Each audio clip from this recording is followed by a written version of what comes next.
강하고 협업이 잘 되는 그런 리더십 팀을 이제 구축하고 싶습니다. 회장님께서 10명 이하의 조직으로 시작을 하셔서 사람을 세우는 부분에 대해서 많은 경험과 노하우가 있으실 것 같은데 조언을 부탁드립니다. 내가 예를 하나 들으면은 여행사 하는 사람이 나한테 와서 뭐라고 하냐면 웅진의 판매 조직은 어떻게 그럴 수 있는지 모르겠다. 내가 여행사라면서 동남아 여행도 그렇고 유럽 여행도 따라다녔는데 다른 데는 선물을 살 때 남편 선물이라든가 아이들 선물이라든가 자기 친척 선물을 사는데 웅진의 모든 식구들은 누구 선물을 사냐면 자기 밑에 있는 직원의 선물을 먼저 사더라. 어떻게 이럴 수 있는가? 그런 얘기를 나한테 하는 얘기를 들었습니다. 그러니까 남편하고 새끼가 먼저지 어째서 내 밑에 사람이 먼저가 되겠습니까? 그런데 그런 생각을 가지면 그 밑에 사람이 어떻게 달라지겠냐? 달라지죠. 내가 내 직원들을 코칭을 어떻게 했느냐? 임원들의 코칭을 어떻게 했느냐? 그것은 내가 그 사람하고 관계가 그 밑으로도 전달된다는 거죠. 그 아래 사람들하고 관계가 좋으면 이런 애로가 있어요. 대표님 그 경험으로는 어떻게 하면 좋겠습니까? 이렇게 하면은 그 경험에서 코칭해줘서 상대의 생각을 바꿔요. 대표가 만약에 어떤 일을 시켰는데 그걸 잘못해왔는데 그걸 문책을 하거나 또는 이렇게 해야 한다고 야단을 하거나 그 다음에 안 하려고 그럽니다. 내가 우리 아버지한테 평생에 편지를 한 번뿐이 안 했습니다. 고등학교 다닐 때 딱 한 번 했어요. 우리 아버지한테 한참 있다 편지가 왔는데 두툼하게 왔어요. 그 내가 편지 쓴 데다가 다 고쳤어요. 한문 철자법 다 틀린 거, 편지 쓰는 법 별지에다 해서 이렇게 해서 나한테 보내왔어요. 그래서 그걸 내가 보고서 난 다시는 우리 아버지한테 편지 않겠다.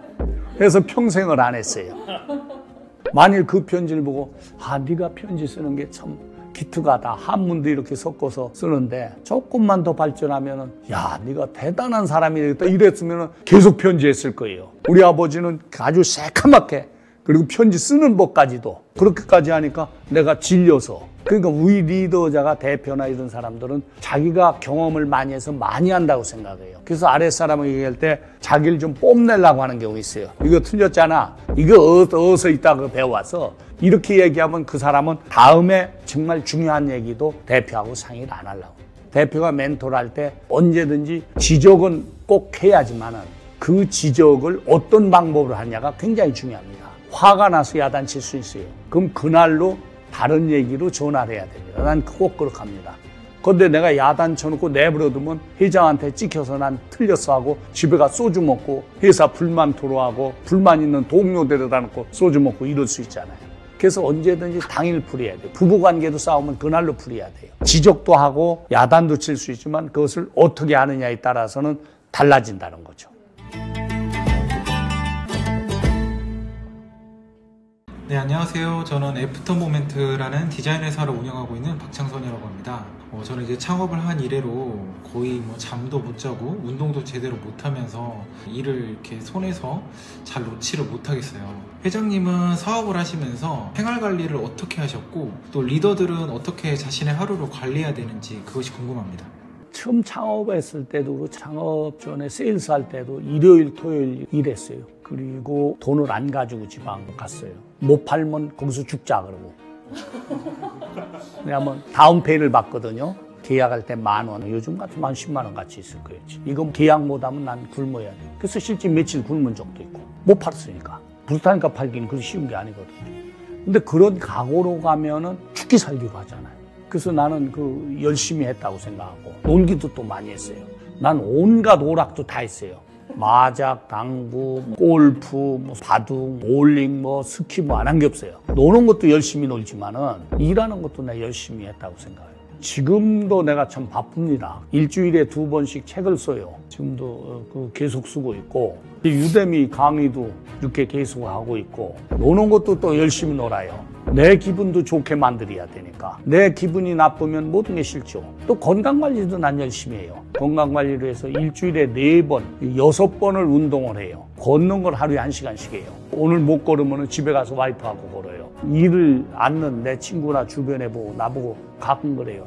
이제 그만하지 뭘 지금 하냐고 하면 나는 그 사람 보고 불쌍하다고 생각해요. 아무 꿈이 없다고 그러면 난 그건 불쌍한 거예요. 꿈이 없다는 건 죽는 날만 기다리는 거예요. 나는 지금도 꿈이 너무 많아서 사실 어떤 땐 내가 날 겁이 나요. 사업 자꾸 벌칠까 봐. 그래서 이제 좀 줄이는데 그렇게 재밌게 난 사는 거예요. 안녕하세요. 저는 프리랜서 임상심리사로 일하고 있는 김지민입니다. 저는 언젠가 제가 가진 심리학적인 지식들 그리고 임상심리사로서의 경험들을 잘 접목시켜서 창업을 하고 싶다라는 바람을 가지고 있는데요. 근데 아직 이 분야에서 일을 하게 된 지 오래되지 않다 보니까 언제 어떻게 창업을 시작해야 될지가 좀 막연하더라고요. 창업을 해야 하는 혹은 할 수 있는 좋은 타이밍이라는 것이 있는지 그 점에 대해서 질문 드리고 싶습니다. 지금 내가 들어보니까 조금 더 경험을 하는 게 좋을 것 같아요. 왜냐하면 지금 하고 있는 일을 경험을 더 해야 전문성이 있는 거죠. 와인 전문가들은 와인 딱 한 잔 입에 혓바닥에 넣으면 이게 언제 어디 거고 그 많은 걸 배분합니다. 그러니까 전문성을 더 길러서 이만하면 됐다. 어느 정도 됐을 때 그때 창업의 기회를 가지면 될 것 같고 우선 자기 일을 들여다볼 줄 알아야 돼요. 창업을 해서 안 되는 사람이 있습니다. 도전 정신이 없는 사람이 남이 한다니까 그냥 따라 한다던가. 머리 좋은 사람들이 주로 창업을 못 합니다. 머리 나쁘다는 얘기는 아니에요. 근데 머리가 좋을수록 겁이 더 많아요. 아는 사람일수록 겁이 많다는 거예요. 어떤 의사는 이렇게 진료를 이렇게 떨어져서 하는 의사 있어요. 병균이 올지도 모르니까 병균에서 앓으니까 모르면 겁이 좀 적은 거죠. 그래서 내 의욕, 자신감, 에너지를 계속 넣을 수 있어요. 내가 이거 모르는 분야는 아는 사람을 찾아서 할 것이고 전문가를 데려다 쓸 것이고 그렇게 해서 에너지를 계속 넣을 줄 알아야지. 내 에너지를 못 넣는 사람은 사업하면 한 번 어려우면 내 이럴 줄 알았으면 아는데 이제 빼도 박도 못하네 이렇게 해서 오히려 좌절하는 경우가 많습니다. 그렇기 때문에 아무리 어려워도 이거 내가 해낼 수 있다. 이런 자신이 있을 때 창업을 하고 그리고 뭔가 자신 있는 분야가 있어야 됩니다. 그건 몇 년을 오래 있었던 얼마 있던 그렇게 중요하진 않습니다. 이 분야만은 내가 하면은 더 잘할 수 있을 것이다. 그리고 끊임없이 도전할 수 있을 것이다. 그런 사람이 창업을 해야 될 겁니다.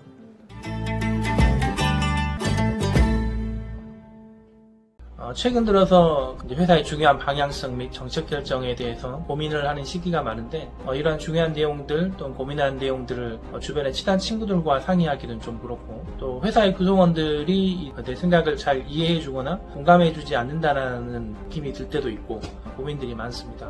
회장님께서도 회사를 운영해 오면서 이러한 리더로서의 고독감 혼자라는 생각이 들으셨을 때가 있었을 것 같은데 그때 어떻게 이 문제를 해결하고 대처를 하셨는지 조언을 구하고 싶습니다.